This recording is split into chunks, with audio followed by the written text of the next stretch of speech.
Hello, good morning, student. How are you all? And I hope you are doing well.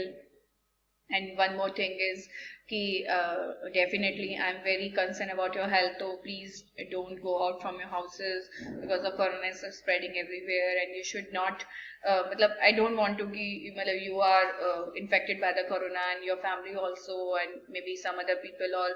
So ultimately, definitely this is not. मतलब this is my hardly concern for you guys कि don't go move out from your houses. And now my BCom second year student, we should start our text class.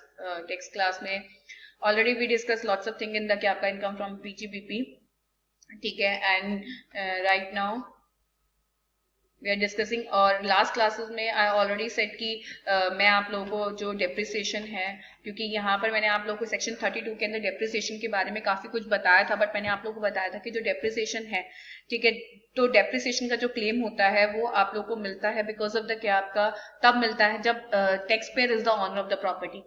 Tax payer जो होता है वो property का honour होता है, और जो प्रॉपर्टी होती है, क्योंकि पीजीबीपी में डेप्रिसिएशन का क्लेम तभी मिलेगा that property should be used in the क्या आपका बिजनेस, क्योंकि अगर वो प्रॉपर्टी बिजनेस में यूज ही नहीं हो रही है तो डेप्रिसिएशन का क्लेम कैसे मिलेगा, ठीक है. And asset should be use in the क्या आपका प्रीवियस है. डेफिनेटली तीन कंडीशन डेप्रिसिएशन के क्लेम के लिए जरूरी होती है, क्योंकि depreciation the most important point in the क्या आपका पीजीबीपी. तो पीजीबीपी के लिए अल्टीमेटली डेप्रिसिएशन के लिए तीन पॉइंट बहुत जरूरी होते हैं. क्या क्या? एक तो उसका ऑनर होना जरूरी होता है टैक्स पेयर को, ठीक है. दूसरा, asset should be use in the business, asset आपके बिजनेस में यूज होनी चाहिए. और तीसरा, वो प्रीवियस ईयर में होनी चाहिए यूज, ठीक है. तो अगर ये तीनों कंडीशन क्या होती है, फुलफिल होती हैं. एंड उससे कोई मतलब नहीं है असट टेंजिबल है इंटेंजिबल है, उससे कोई मतलब नहीं है. असट अगर आपकी टेंजिबल है तो भी कोई बात नहीं है, इंटेंजिबल है तो भी कोई बात नहीं, दोनों पर ही आपको किसका पीजी उसका डेप्रिसिएशन का क्या मिलता है, क्लेम मिलता है. अगर ये चारों कंडीशन क्या होते हैं, सेटिस्फाई होती हैं, ठीक है, तो अल्टीमेटली क्या हो जाता है आपका जो सेक्शन 32 है, ठीक है, जो सेक्शन 32 उसका क्लेम आपको मिल जाता है, मतलब डेप्रिसिएशन का क्लेम आपको मिल जाता है, ठीक है. अब इन्होंने बोल दिया but doesn't mean all the time if you are not क्या कहते हैं ऑनर ऑफ द क्या आपका प्रॉपर्टी, तो you can not claim for the क्या आपका depreciation. You can, depreciation can be claim by the person who is not the क्या आपका ऑनर ऑफ द प्रॉपर्टी, ठीक है.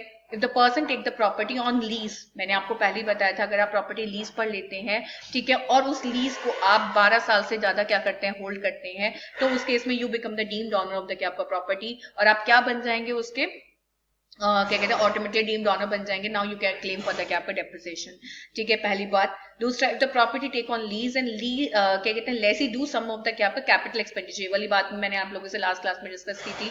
अगर आप कभी भी प्रॉपर्टी को लीज पर लेते हैं और उसके ऊपर कोई कैपिटल एक्सपेंडिचर कर देते हैं, जैसे मैंने मान के चलिए कि मैंने लैंड ले ली थी और लैंड के ऊपर मैंने बिल्डिंग जो तैयार की है वो अपनी तैयार की है, क्योंकि बहुत सारी जगह पर ऐसा होता है. माउंट लिट्रा इसका एग्जाम्पल है, क्योंकि आप लोग मुजफ्फरनगर में रहते हैं और मेरे तो बिल्कुल घर के वो पास है, तो अल्टीमेटली मुझे पता है कि वो बिल्कुल वैकेंट क्या था आपका लैंड थी, उस वैकेंट लैंड के ऊपर माउंट लिट्रा वालों ने अपनी बिल्डिंग बनाई है. तो जब वो अपने अकाउंट्स क्या करते होंगे, प्रिपेयर करते होंगे, अपने P and L accounts prepare करते होंगे, तो अल्टीमेटली वो जो क्या कहते हैं उसके ऊपर बिल्डिंग बनी हुई है उसका क्या लेते होंगे, पूरा का पूरा डेप्रिसिएशन क्लेम करते होंगे, क्योंकि वो जो बिल्डिंग है वो स्कूल वालों ने खुद ही क्या किया, उसके ऊपर कंस्ट्रक्ट की है, ठीक है. और in case of hire purchase system, बिल्कुल सही बात है. जो हायर परचेज सिस्टम के अंदर, हायर परचेज सिस्टम क्या होता है मेरे बच्चों, जब अल्टीमेटली हम कोई प्रॉपर्टी लोन पर लेते हैं तो उस लोन की अमाउंट जो हम लोग पे करते हैं, आप समझ रहे हैं मेरी बात, उस लोन की अमाउंट जो हम लोग क्या करते हैं, पे करते हैं, वो इंस्टॉलमेंट में पे करते हैं. बट वो प्रॉपर्टी के जो ऑनर है वो बंदा होता है जो जिस बैंक ने हमें फंड किया होता है, बट स्टिल तब भी वो प्रॉपर्टी का यूटिलाइजेशन हम लोग कर रहे होते हैं, तो भी डेप्रिसिएशन का क्लेम हम ही लेते हैं. चौथा, अगर मान के चलिए जो एसएससी है वो 53 ऑफ ट्रांसफर प्रॉपर्टी एक्ट की कंडीशन को क्या करते, पूरा करते. इट मींस सम टाइम आप लोगों ने देखा होगा जो ये बड़े बड़े बिल्डर्स होते हैं, बिल्डिंग बनाते हैं, उसमें वो लोग बनाने से पहले उनको बेच देते हैं. बेचना का मतलब क्या होता है कि क्या कहते हैं वो लोग एग्रीमेंट कर लेते हैं डिफरेंट डिफरेंट बायर्स के साथ, ठीक है. वो प्रॉपर्टी तो उनके नाम पर नहीं करते, क्योंकि प्रॉपर्टी नाम पर तब होती है जब वो बन जाती है, ठीक है. उसके बाद प्रॉपर्टी नाम पर जाती है किसके, क्या कहते हैं उस बंदे के, बट उसको पोजेशन सर्टिफिकेट दे दिया जाता है कि भाई ये फ्लैट तेरा है, चाहे वो बना भी नहीं है, अभी वो खाली वैकेंट प्रॉपर्टी पड़ी हुई है, तब भी लैंड पड़ी हुई है, तब भी उसके जब वो प्लॉट कट जाते हैं तो वो जो प्लॉट होता है वो उस बंदे के नाम पर कर दिया जाता है. तो उसमें अगर तीन कंडीशन पूरी हो जाए, एक तो दोनों के बीच में बायर सेलर एग्रीमेंट हो जाए, जो सेलर है वो बायर से कंसिडरेशन ले ले, और जो सेलर है वो बायर को पोजेशन सर्टिफिकेट ले दे, अगर ये तीनों कंडीशन फुलफिल हो जाती हैं तो डेप्रिसिएशन का क्लेम कौन बंदा लेता है, वो बंदा लेता है जिसने उसको खरीदा होता है, चाहे भले ही प्रॉपर्टी उसकी है अभी या नहीं है.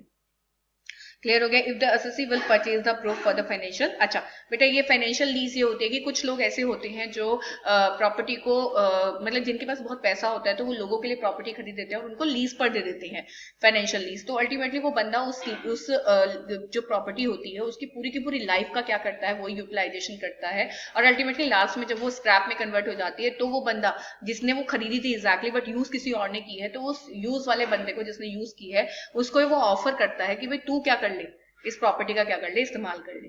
आ रही है मेरी बात समझ में? ठीक है, तो उसे क्या बोलते हैं, आपकी फाइनेंशियल लीज बोलते हैं। ठीक है, तो उस केस में भी जो फाइनेंशियल लीज पर लेता है वो भी क्या करता है, उस पर इस्तेमाल करता है।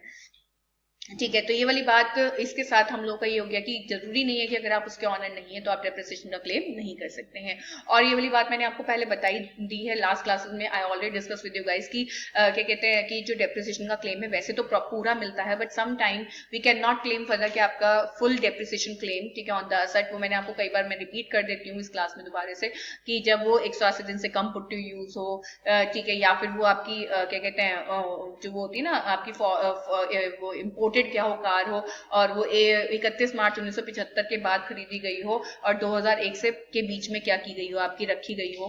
क्लियर हो गया। या फिर क्या कहते हैं आपका मतलब पुट टू यूज आपने की ना हो, ये वाली बात तो हुई गई थी।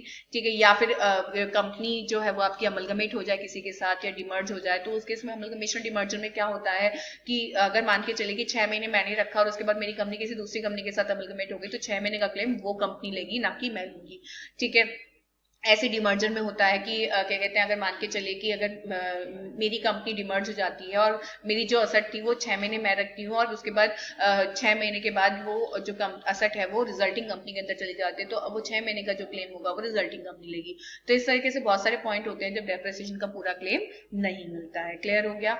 अब मैंने आप लोगों के साथ ये ऑलरेडी मैंने डिस्कस किया था कि जो डेप्रिसिएशन का क्लेम होता है वो WDV पर मिलता है, उसका फॉर्मेट भी मैं आप लोगों को बता ही देती हूँ। फॉर्मेट मैंने आपको उस क्लास में भी डिस्कस किया था, लास्ट क्लास में, मैं अभी भी आपके साथ डिस्कस करती हूँ उसका फॉर्मेट। उसका फॉर्मेट होता है, सबसे पहले आप लोगों को ओपनिंग बैलेंस लिखना होता है, या हर क्वेश्चन में आपको गिवन होगा ओपनिंग बैलेंस, क्योंकि मैं आपको बता देती हूँ जितनी भी कंपनीज होती हैं, PGBP इज अ बिजनेस, तो बिजनेस में जितनी भी असेट्स होती हैं उनको सेपरेटली कैलकुलेट नहीं किया जाता, उन लोगों के लिए ब्लॉक्स बना दिए जाते हैं। और जैसे ही कोई असेट आपके ब्लॉक में डलती है तो वो अल्टीमेटली अपने अस्तित्व को छोड़ देती है। आ रही मेरी बात समझ में? क्योंकि अगर हम उसको अलग अलग क्या करते कैलकुलेट करते, ठीक है, तो वो कैपिटल असेट के रूप में क्या होती है आपकी कैलकुलेट की जाती है और उसके ऊपर शॉर्ट टर्म लॉन्ग टर्म की सिचुएशन होती। But exactly short term long term आप ऑलरेडी समझ चुके हो। ठीक है, बट जैसे ही क्या होता है आपका बिजनेस के अंदर कोई भी असेट आपके ब्लॉक में डलते हैं, क्योंकि बिजनेसमैन को असेट्स को ब्लॉक में डालना पड़ेगा, क्योंकि अगर वो अलग अलग कैलकुलेट करेगा तो अल्टीमेटली मेरे ख्याल से पूरे साल वो पहले असेट को ही क्या करता रहेगा, कैलकुलेट करता जाएगा। तो वो अल्टीमेटली ऐसा नहीं करता है। वो क्या करता है, जितनी भी असेट्स होती हैं, जितनी भी क्या होती हैं आपकी असेट्स होती हैं, उनको अलग अलग क्या ना करके डेप्रिशिएट ना करके सेम रेट ऑफ डेप्रिसिएशन वाली असेट को एक डिफरेंट ब्लॉक में डाल देता है। मतलब अलग अलग ब्लॉक बनाता है डिफरेंट रेट ऑफ डेप्रिसिएशन वाले, और उसमें जितनी भी सेम असेट होती है उन सबको एक ब्लॉक में डाल देता है। ठीक है, तो उस केस में क्या होता है आपका हर साल WDV लगने के बाद, हर साल आपका डेप्रिसिएशन लगने के बाद जो वैल्यू उस असेट की रह जाती है वो अगले साल के लिए ओपनिंग बैलेंस बन जाती है।